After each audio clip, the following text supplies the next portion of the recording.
One Car Stereo AI box, their new version with HDMI out. Now, we've looked at some of their products on the channel previously, and they're very handy devices if you want to watch some streaming services in your Taycan. So highly recommended, and you may have seen those videos, but there is a new version out. So we're going to be taking a look how it compares to their older devices. So taking a look at the device itself, it is a very solid little device. In fact, the quality of this one seems to have been leveled up from the previous version that we looked at. It is very nicely finished and it has a good weight in the hand. The connectivity options are slightly different on this version. So of course we have the USB-C for connectivity to your car, and behind this rubber flap here we have the TF slot, as they call it, which is an SD card slot so you can put your own media in, and also space for a SIM card, a data SIM. So that means you can directly stream to the device without having to tether it to your phone or connect it to a Wi-Fi network. But the big change with this version is this port here, which is the HDMI out port, which is a really nice little addition. That means with this device you can connect it to anything that has a HDMI in and use it to stream and watch your media on. So it's a really nice little addition to this device.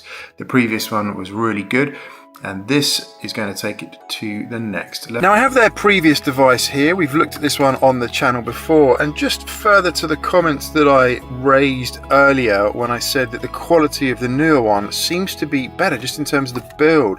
So this is the old version. Yeah, good enough, but it's a little bit plasticky maybe, but it does get the job done.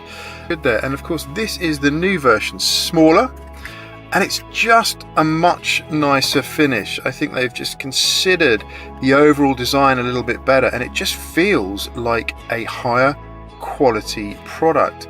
So quite excited to connect this and see how it fires up. But good work on the incremental product improvements, much higher quality.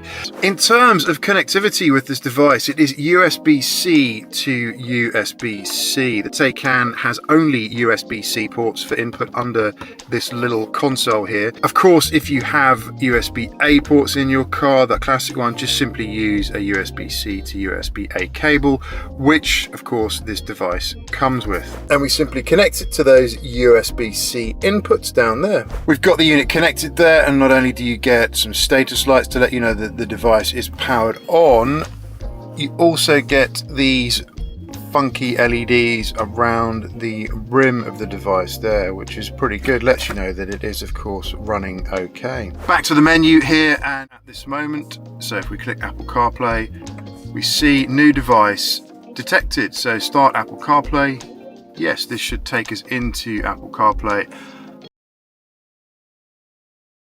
The device will reboot, and now we see the device is restarted to calibrate the screen, so it fills the whole screen real estate up.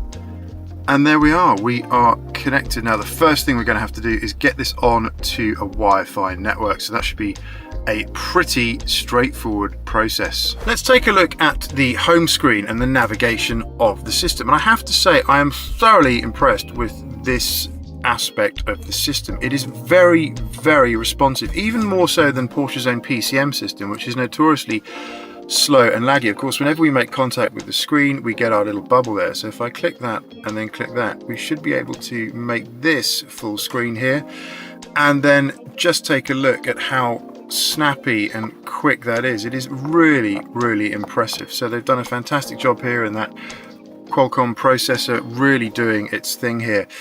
If I go back to the home screen, it should be pretty instantaneous. Down here we've got the little app icons to get access to our range of applications. And if you have any familiarity at all with the Android OS, you should get along just fine with this. So if I open up an Internet Explorer there, that was super quick and super snappy. Let's just do here a quick search, again really snappy. Open that up, instant load of that screen there. We can see what applications we've got open here. I can clear all the applications just as you would usual Android, and that let's try, I think, for a bit of fun here, the voice capability and see how well that works. Open YouTube.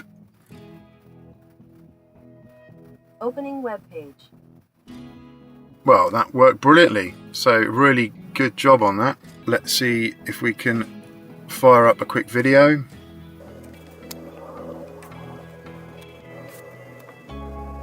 Again, pretty quick. That's not too bad at all.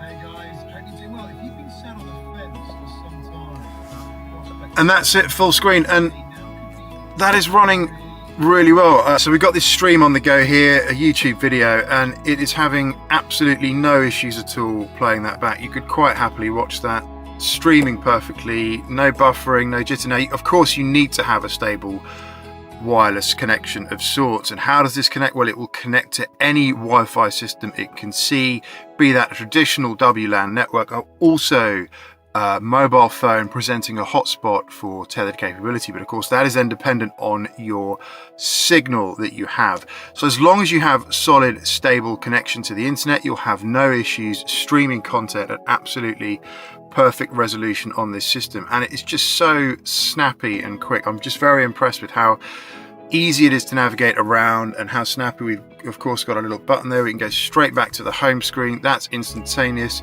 We even get a little now playing icon there to show us what video or music stream is currently active on the system. We can add some shortcuts here, but overall a really good little device here. I was really impressed there with the voice activation and its ability to interact with the system using a voice command. So just taking a quick look here at this, does disappear a bit too quickly, that this little array of icons here. This is the home screen, takes us right back to the home screen. If I click this here, this gives us the option to navigate through our apps.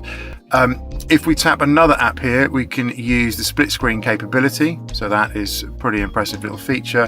And then this here, if I go back, is going to take us to our main navigation system. So this is a really wonderful system. It presents you with a much better option, I even think, than the Porsche PCM system, because it's just so snappy, so quick, good voice interaction, and you can pretty much do anything you want in this iteration of Android running through CarPlay, which is a bit of a funny thing to say, but it really is. It does seem like a wonderful device, and of course you are going to get updates and refreshes to this as and when they are available in terms of that software. So this does seem like a really good device. Really impressed with the responsiveness, the snappiness of the system, and hope that helped. This is a massive iteration over the previous version.